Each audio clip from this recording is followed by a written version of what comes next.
afternoon. I hope you are all doing really well. These videos this year have been much more informative than in past years. Normally they're just, a way to reach out and, provide some cursory tax knowledge and information. But this year, this has been really kind of critical and crucial to reach out to you guys every month. And this month I've got 3 items that I want to go over with you. 1, tax minimization strategies. 2, what our appointments are going to look like in the new year. And, well, I guess 4 things. New employee here with Top Dog, and the status of the North Carolina grant for people with children in school. So first, tax minimization strategies. If you have a business that I prepared a tax return for last year and you don't have a loss, some of you I didn't reach out to because you had loss carry forward, so we don't need to strategize with that necessarily. But if you have a business that we prepare a separate tax return for, not a Schedule C, I've already reached out to you with your tax minimization strategies. If you are the one who I won't even give that number, but I will say that what my goal is for this year is to have developed $500,000 in tax minimization strategies. So, and these are all completely legal, completely, within the code and acceptable. I've talked to other CPAs too, other Ramsey CPAs specifically. So that's my goal. Not everybody will choose to participate and partake of these tax minimization strategies, but $500,000, how exciting is that? That's my target. But it also applies for people with Schedule C businesses. And I did send out an email yesterday. Hopefully you got that, about whether or not you'd want me to look into that for you. So do let me know. Take a look for your email to see. And what I'd really need to know for 2020 is what you think your self-employment income is for this year and other income that you've earned. But it's in that email. But for those of you that unfortunately are not business owners, it's not as exciting.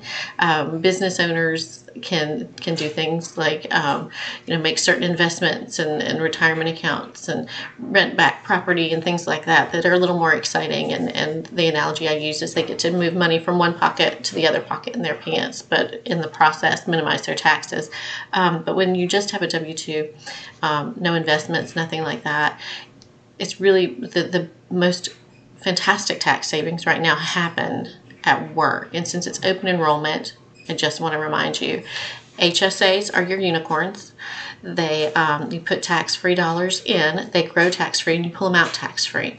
And if you don't end up using those HSA dollars for health expenses, let's say you have enough cash to pay for your kids' braces, or you have enough cash to pay for contact lenses, and you leave those HSA dollars in there, they convert to IRAs when you retire. So the HSA, if you're a W-2 employee and you're eligible for an HSA, that is a tremendous tax savings vehicle, and it's nothing I can help you with at all. It's something that you do through your HR department. Maxing out your 401k, of course.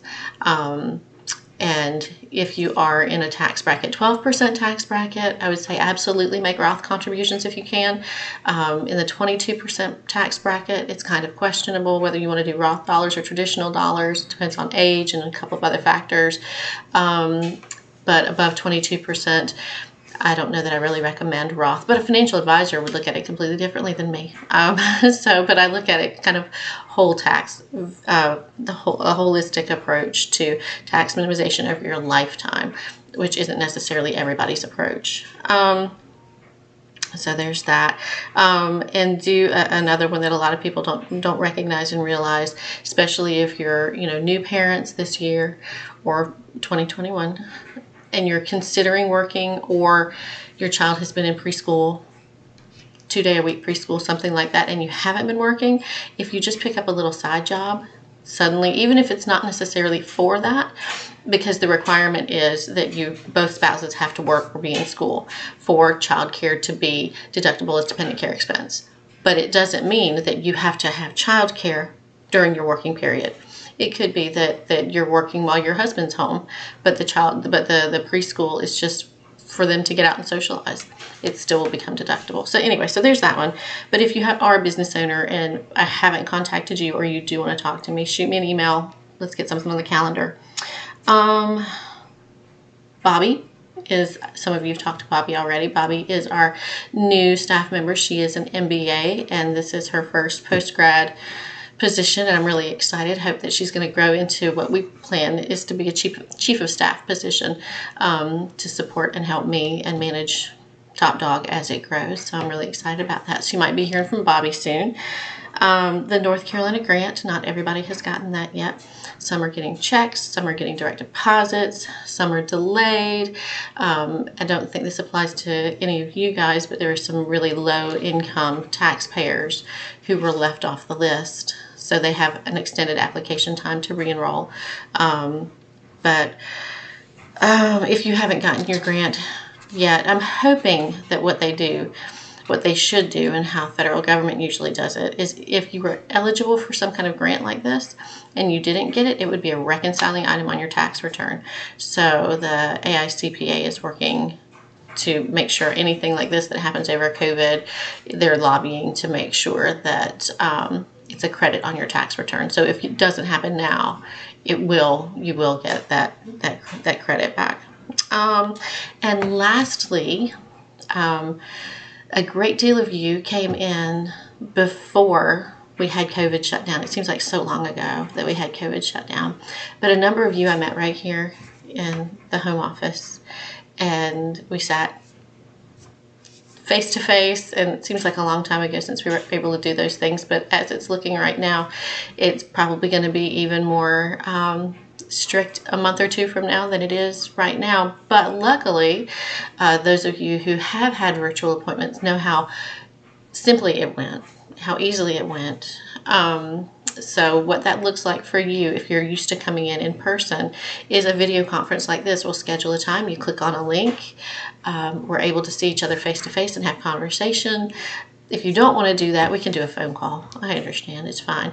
We have the secure file server where you can upload your documents in advance. Bobby's made videos to FAQ and DIY videos for like, this is how you do it if it proves to be a challenge for you. It seems pretty simple.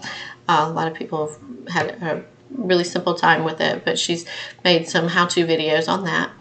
And that's it. We schedule our time. We chit-chat just like this. I've prepared your return, ask you some questions, look for some additional things that we might have. I send you a digital signature option for you to sign it remotely, and that's it. And you'd be done. So it'll be probably even easier. And I don't know about you, but I have really loved having the virtual doctor's appointments and not having to waste my time in the car and sitting in the cootie doctor's office, because, while I may or may not be concerned about corona, I tell you what I am concerned about: norovirus. Nobody wants that. But so, I've always been a germaphobe. This is just so natural for me. I know I felt like there's been a lot of free time added to my schedule from doing virtual appointments, and hopefully you will find the same thing, and that the ease of scheduling and having appointments in January, February, March is going to be just so much easier doing it this way for you guys. So without any kind of concern of who was in here before you and who they were with and what they've left behind. So if you have any questions for me, feel free to reach out, and I will talk to you again in another month. Take care.